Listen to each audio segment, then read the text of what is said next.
Сәлем, менің есімім Нұртілеу. Мен физика-математика бейіндік пәндерін таңдап, одағы нәтижем 110 балл. Мүмкін сен де дәл қазір осы жолдың басында тұрған шығарсың. Онда бұл видео саған арналған. Сильное заявление. Проверять я его, конечно, не буду.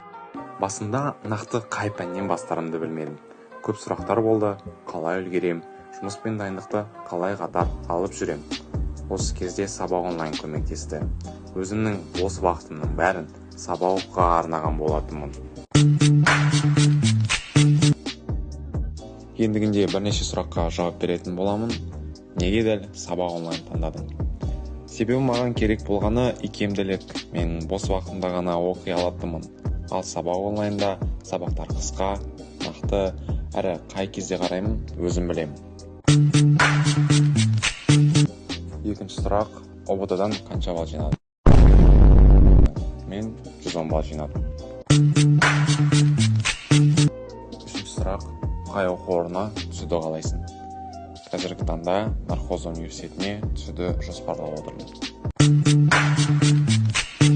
Келесі сұрақ, мұғалімдер мен куратор жайлы не айтар едім? Мұғалімдер өте түсінікті тілде үйретеді. Артық сөз жоқ. Кураторым әрдайым демеу болды.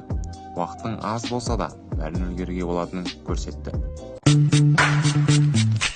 Соңғы сұрақ, дайындықты енді бастап жатқан оқушыларға не айтасың? Күнде көп сағат оқымасаң да, тұрақты болсаң, нәтиже келеді. Маңыздысы тоқтамау. Уақытың аз ба? Демек оны дұрыс пайдалануға қажет.